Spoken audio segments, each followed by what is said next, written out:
Daphne Groeneveld walks in silence, and somehow that makes her louder than anyone else. Paris Fashion Week, March 2024. Inside the Chanel Grand Palais, 2,000 people scroll, film, perform. Then she steps onto the runway and the noise collapses. She moves like water through stone, neither smiling nor serious, just present, completely, devastatingly present. She's 29 years old, has walked over 800 runways in 15 years. And yet there's something about her that remains untouched by the machinery of fashion. The red lipstick, the platinum hair catching light like Nordic winter. The way she makes a $50,000 dress look like the most natural thing in the world to wear. She doesn't seduce the camera, she doesn't need to. She simply exists in front of it and the camera is grateful. Backstage, 30 minutes later, she's sitting alone in a corner eating an apple, sketching something in a small notebook. Around her, chaos. Makeup artists touching up faces, stylists screaming into phones, models taking selfies for Instagram stories that will be forgotten by tomorrow. Daphne draws, a curve, a shadow, the architecture of a shoulder blade. When she sketches backstage, the pencil becomes her revenge against the camera. Someone asks her to take a photo together. She smiles, polite, distant, and obliges. Then returns to her corner, to her apple, to her silence. In a world addicted to noise, what does it mean to be unforgettable without ever raising your voice? This is what makes Daphne Groeneveld different. In an industry built on visibility, on being seen and photographed and remembered, she has mastered the art of being present while remaining untouchable. In an era when models are expected to be brands, personalities, influencers with millions of followers documenting every meal and workout, she posts occasionally, sparingly, as if social media is a language she speaks but doesn't particularly enjoy. "Fashion gave me a passport," she once said, "but I never left myself behind." Is it possible to be one of the most photographed women in the world and still belong entirely to yourself? Can you walk through the machinery of fame and emerge on the other side unchanged? Or at least only changed in the ways you choose? And what does it cost to maintain that kind of boundaries, that kind of quiet in a world that demands you be loud, accessible, constantly performing? The questions follow Daphne through every show, every campaign, every interview she gives in her careful, measured way. But she doesn't seem troubled by them. She simply continues walking, on runways, through airports, across the cobblestones of Amsterdam where she still lives when she's not working. With that same unhurried grace, that same sense that she knows exactly where she's going and doesn't need to explain it to anyone.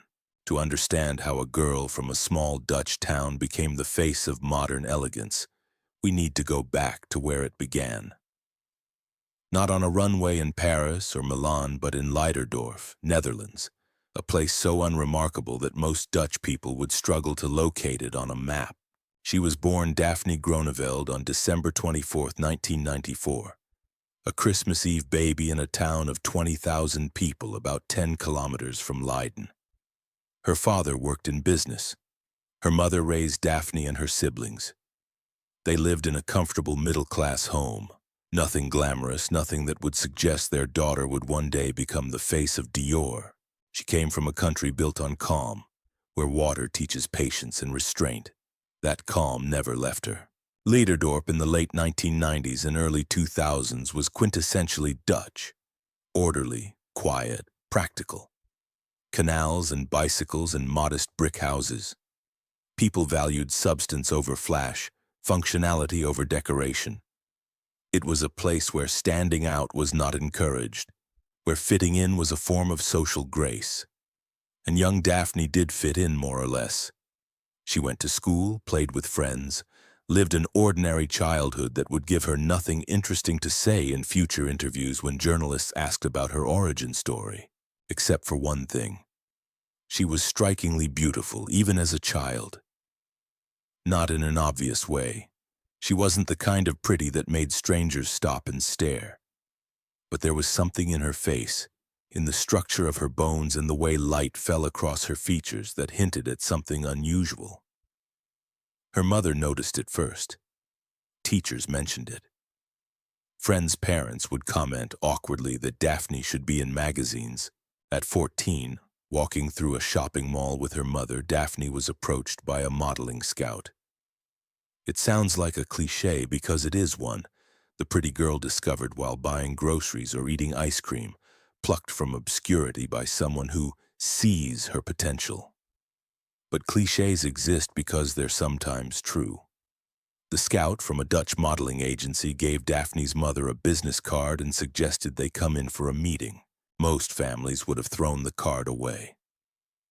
Modeling is risky, particularly for teenage girls. It's an industry known for exploitation, for chewing up young women and spitting them out before they're old enough to vote. Daphne's parents were skeptical. But there was also something in the way their daughter responded to the attention. Not excited exactly, but curious. She wanted to try.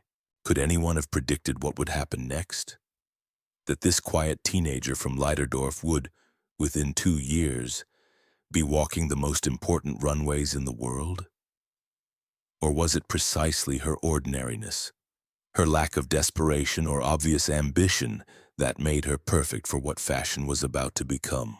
The first year was local work, test shoots in Amsterdam, a few catalog jobs, nothing glamorous. Daphne learned to stand still for hours, learned to take direction, learned that modeling was less about beauty and more about control of your body, your expression, your energy. She was good at it not because she was a natural performer, but because she was patient and observant. She watched. She learned. She didn't complain. At 15, her agency sent her to Paris for Fashion Week. Just to walk around, meet people, maybe book a small show if she was lucky. She stayed in a tiny apartment with 5 other girls, all of them dreaming of being discovered, all of them desperate in that particularly teenage way where everything feels like life or death. Daphne was different. Years later, one of her roommates would remember her sitting by the window, reading a book while the other girls got ready to go out to parties where they might meet important people. She wasn't antisocial, the roommate recalled. She just didn't seem to need the validation the rest of us were starving for. On the last day of that trip, someone from Vogue Paris saw Daphne's portfolio. The photos were nothing special. Standard test shots, a few tear sheets from Dutch magazines. But something in her face arrested attention. That quality she had even then. A face that was both ancient and brand new. Classical beauty filtered through modern sensibility. They called her in for a meeting. What happened next changed everything. Corinne Roitfeld, then editor-in-chief of Vogue Paris and arguably the most influential person in fashion, wanted to use Daphne in an upcoming issue. Not just use her, feature her, build a story around her. Turn her into something. The shoot took place in November 2010. Daphne was 15 years old.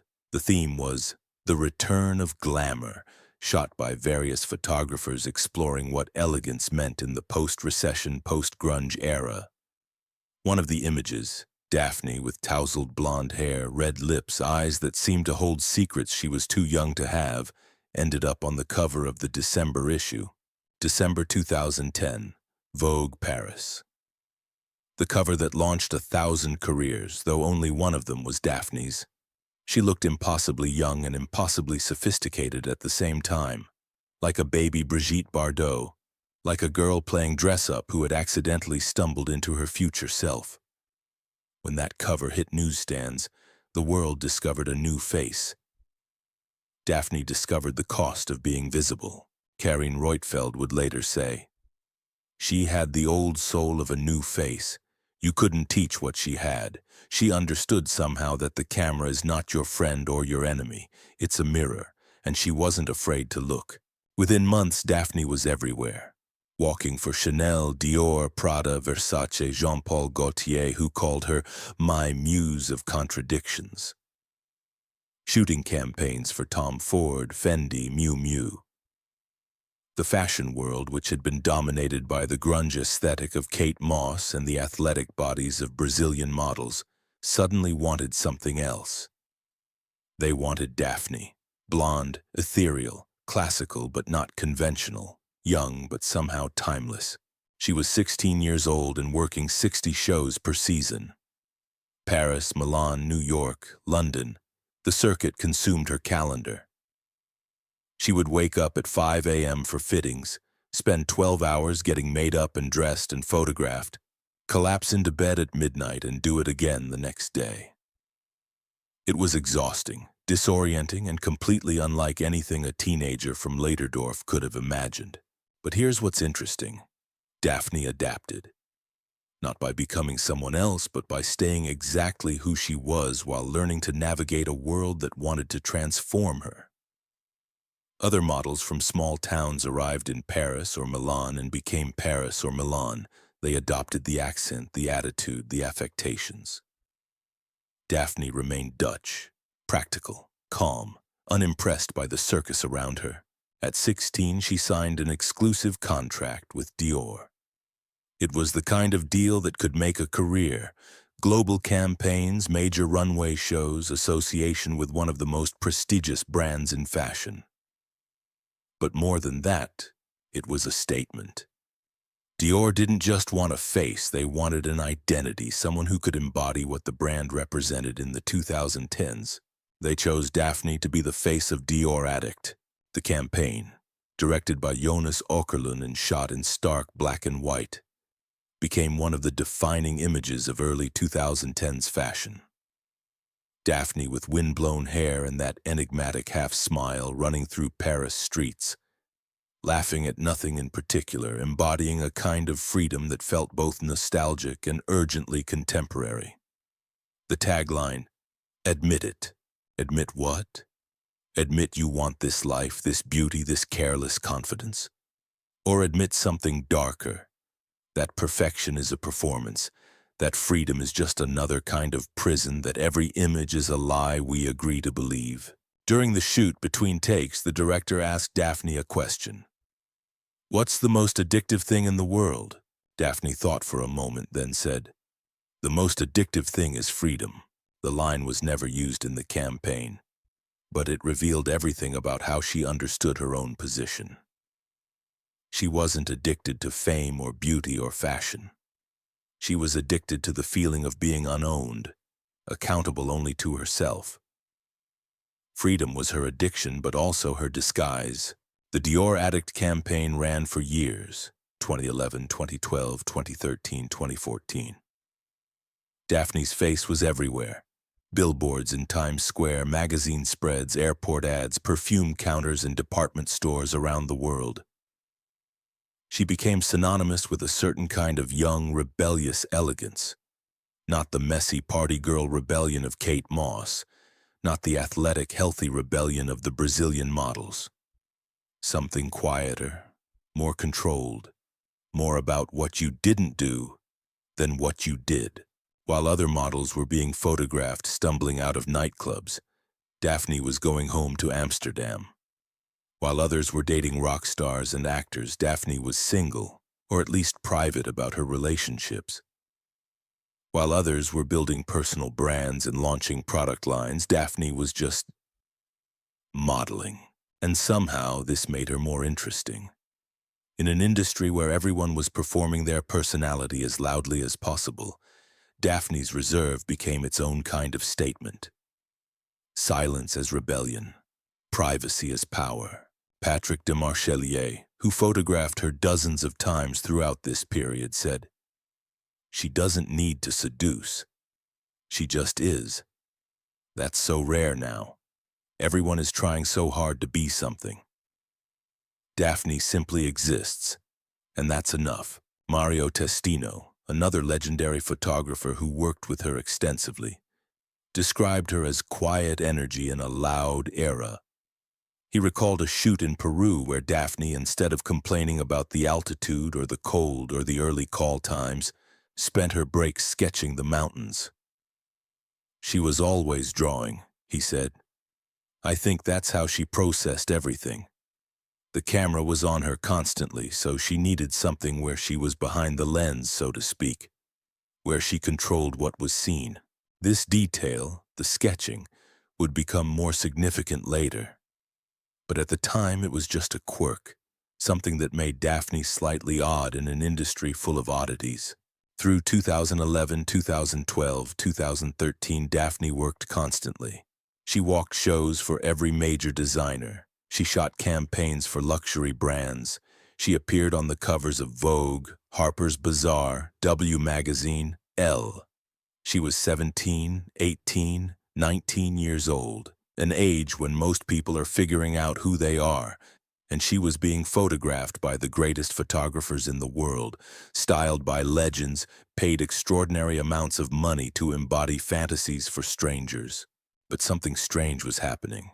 While other models from that era were becoming more famous, more visible, more known, Daphne was becoming more mysterious. She gave interviews, but they revealed almost nothing. She had a social media presence, but it was sparse, formal, carefully curated. She attended parties and events, but always seemed slightly apart, as if she were observing rather than participating. In 2013, as Instagram was beginning to transform the modeling industry, a new generation of models emerged who understood that social media followers could be more valuable than runway shows. Cara Delevingne became famous for her eyebrows and her party girl antics. Gigi Hadid and Kendall Jenner leveraged their existing fame into modeling careers. The definition of what it meant to be a supermodel was changing from someone who walked runways to someone who could generate engagement, clicks, likes. Daphne watched this transformation with what seemed like benign disinterest. She didn't try to compete for followers. She didn't post behind-the-scenes content or personal revelations. She maintained the same boundaries she had always maintained, even as those boundaries became increasingly unusual in an industry that now rewarded constant accessibility. While others built brands, she built boundaries. Some saw this as wisdom. Others saw it as stubbornness or perhaps fear. But Daphne herself seemed unconcerned with how her choices were interpreted. In a 2014 interview with Vogue Netherlands, she said, "Modeling isn't about pretending. It's about learning how to be yourself everywhere." It was a carefully constructed statement, revealing in its very carefulness. Because of course modeling is about pretending. That's literally the job. You pretend to be whoever the photographer or designer needs you to be. But Daphne was suggesting something more subtle. That within the pretending there could be a core of authenticity, a self that remained constant even as the image changed. "The camera doesn't lie," she said in another interview, "but it forgives when you're honest." These statements sound wise, almost philosophical, but they also hint at the enormous effort required to maintain this kind of authenticity in an industry designed to consume and transform. Being yourself everywhere is actually very difficult. It requires constant vigilance, constant awareness of where you end and the performance begins. In 2015, at 20 years old, Daphne did something that surprised the industry. She turned down a major lingerie contract. The brand, one of the biggest in the world, had offered her a multi-million-dollar deal to be the face of their campaign. It was the kind of contract that could set up a model for life, that could transition her from working model to supermodel, the kind of offer you don't refuse. She refused. Her reasoning, when it eventually became public, was simple. "I didn't feel comfortable with the image. It wasn't me." The fashion press, unused to models having strong opinions about their own representation, immediately seized on this. Some praised her as the anti-Instagram supermodel, someone who valued authenticity over exposure. She became a symbol of a different kind of feminism. Not the sex-positive, own your sexuality kind, but the I own my own image kind. Others criticized her as privileged, able to turn down millions because she already had enough, or prudish, unwilling to embrace the sexual aspects of modeling that many women found empowering. The debate raged in fashion circles, in think pieces, in Twitter threads.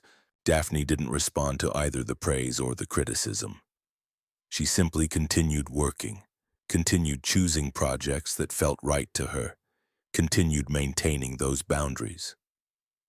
Saying no wasn't modesty, it was authorship. What she understood, perhaps more clearly than her critics, was that in an industry where you're constantly being looked at, every choice about what you reveal becomes significant.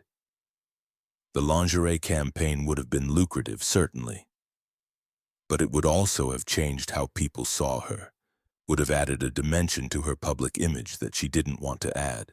She was, in her own quiet way, trying to control her own narrative in an industry where models historically had very little control, and she was willing to sacrifice money and opportunities to maintain that control.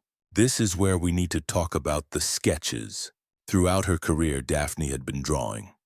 It started casually, doodling in notebooks during downtimes, sketching fellow models backstage. But gradually it became something more serious, more intentional. She began carrying a small sketchbook everywhere, using it to process her experiences, to capture moments that the official photographers missed. The sketches were good. Not amateur or hobbyist, but genuinely skilled. She had an eye for line, for composition, for capturing the essence of a person or moment with minimal detail. And more importantly, they represented something that was entirely hers. In a career where everything she did was documented, directed, owned by someone else, the sketches were private. They were her gaze, not the world's gaze upon her.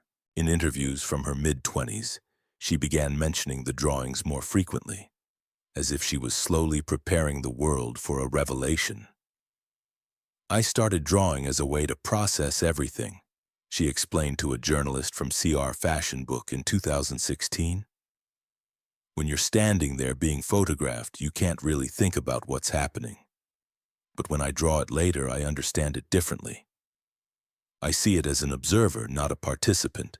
The interviewer asked if she would ever show these drawings publicly. Daphne smiled, that enigmatic half-smile that had sold so many perfumes and handbags, and said, "Maybe someday, when I'm ready to let people see me seeing."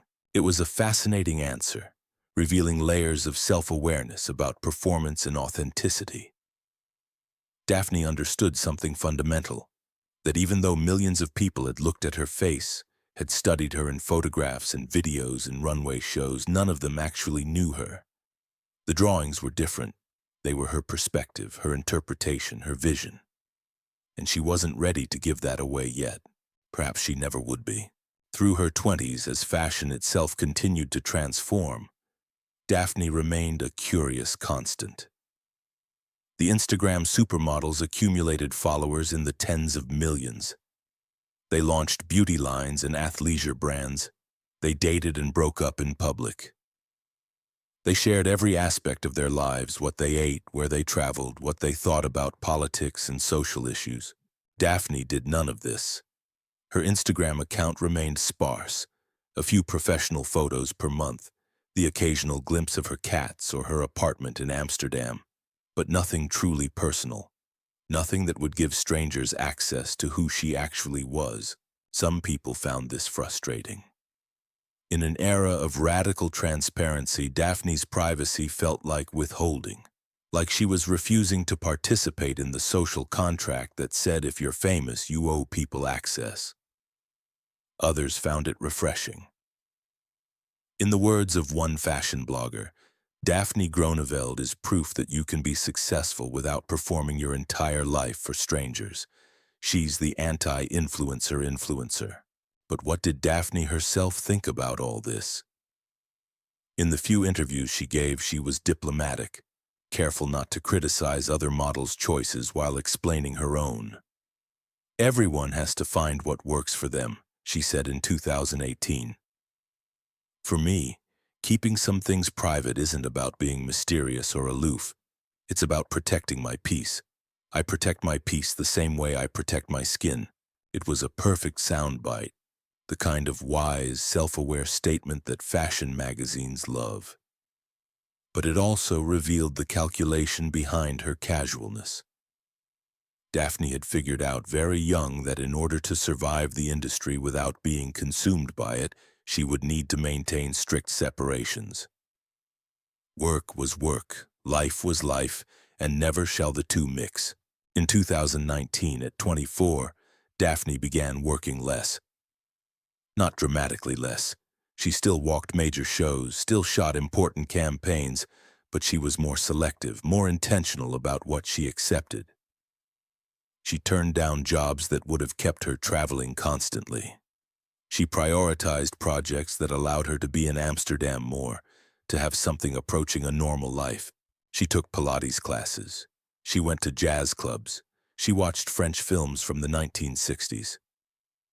She maintained friendships with other models but was careful about what she shared publicly.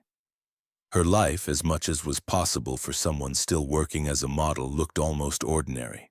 Almost, because there was still the strangeness of being recognized, of having your face be public property. There was still the disorienting experience of seeing yourself in advertisements, of walking past your own image blown up 10 feet high. There was still the fundamental weirdness of making a living by being looked at.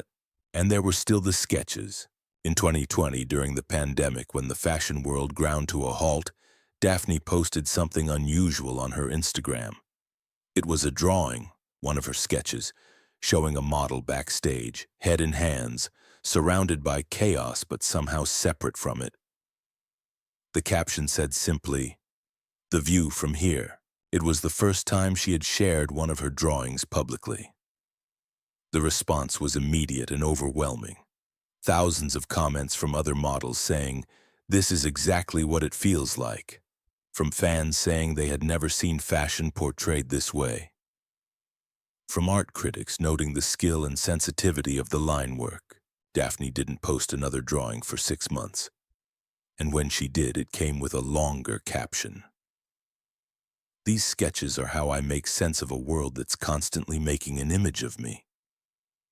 When I draw, I'm not the subject, I'm the artist. And that changes everything. She belongs to a world that demands exposure, but she treats visibility like a privilege, not a prison." Now, at 29, Daphne Groeneveld occupies a strange position in fashion. She's not as famous as the Instagram supermodels, doesn't have their follower counts or cultural influence, but she's respected in a way they're not, seen as a real model, someone who has mastered the craft rather than simply leveraged her personality. Designers still call her first for important shows. Photographers request her specifically. When Chanel or Dior or Prada wants someone who can actually walk, who understands the clothes, who won't overshadow the garments with their personality, they call Daphne. She lives primarily in Amsterdam, in an apartment she's owned for years. She has cats. She calls them my non-judgmental audience. She practices Pilates religiously. She goes to art galleries and bookstores. She rides her bicycle through the city like any other Amsterdam resident, and while people occasionally recognize her, the Dutch are too polite and private themselves to make a fuss. Her Instagram account, while verified and followed by hundreds of thousands, remains determinedly sparse. A few photos per month, usually from work, occasionally a glimpse of her private life, but always carefully curated, always maintaining that distance. She doesn't do Instagram stories, she doesn't go live, she doesn't respond to comments. The account exists, but just barely, like a concession to the demands of modern life rather than an enthusiastic participation. You can't forget calm," she said recently when an interviewer asked if she worried about being forgotten in an industry that moves so fast. It's a perfectly Daphne answer. Confident without being arrogant, self-aware without being anxious, suggesting that being remembered is less important than being at peace. But there's also something sad about it, something that hints at the cost of the choices she's made. By maintaining such strict boundaries, by refusing to perform her personal life for public consumption, has she also isolated herself? By protecting her peace so vigilantly, has she also protected herself from the vulnerability that genuine connection requires? These are questions Daphne doesn't answer, perhaps can't answer, perhaps doesn't even ask herself, In a recent campaign for a luxury watch brand, there's a moment where Daphne looks directly at the camera. Just for a second, her expression shifts. The carefully maintained neutrality cracks and something else shows through. Weariness? Loneliness? Or just the exhaustion of spending 15 years being looked at without ever being seen? The moment passes. The mask returns. The campaign was successful. Daphne posted it on Instagram with a simple caption: "Time. Nothing more." Her followers commented about how beautiful she looked, how elegant, how timeless. None of them asked what she meant by that single word. Perhaps that's the point. Can silence survive in an economy of attention? When authenticity becomes performance, is privacy still possible? And if being untouched means being alone, is that freedom or exile? Daphne Groeneveld has achieved something remarkable. She has remained herself in an industry designed to consume and transform. She has maintained her boundaries, protected her peace, refused to compromise in ways that would have made her more famous but less free. She has turned modeling into a craft, treated it with seriousness and respect, and in return has had a career of unusual longevity and grace. But there's also something melancholic about her story.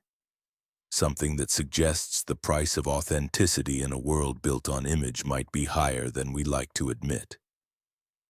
She walks through the machinery of fame but remains untouched by it. And perhaps that's the tragedy, not the triumph. To move through life so carefully, so controlled, so determined to remain unchanged is also to remain in some essential way alone. Or maybe that's wrong. Maybe Daphne has found something that most people never find. The ability to be completely herself, to need only her own approval, to walk through the world with that rare confidence that comes from knowing exactly who you are and refusing to apologize for it. Maybe the sketches she keeps in her notebook, the cats she comes home to, the bicycle rides through Amsterdam streets where almost no one recognizes her. Maybe those are enough. Maybe more than enough. In an industry built on visibility, Daphne Groeneveld has mastered invisibility. In an era that demands performance, she has achieved presence. In a world that wants to consume her, she has remained wonderfully, frustratingly, beautifully intact. "Perfection is boring," she once said. "Expression isn't." And perhaps that's the key to understanding her. Daphne has never been interested in being perfect, at least not in the way the fashion industry typically defines perfection. She's interested in being expressive, in finding ways to communicate something true through a medium built on illusion. The runway walk that's somehow more interesting than prettier models. The campaign photos where she looks like she's thinking rather than posing. The refusal to smile on demand. These are all expressions. They're all ways of saying, "I'm here, I'm present, but I'm not yours. You can look, but you can't know. You can admire, but you can't possess." It's a radical position to take in 2024.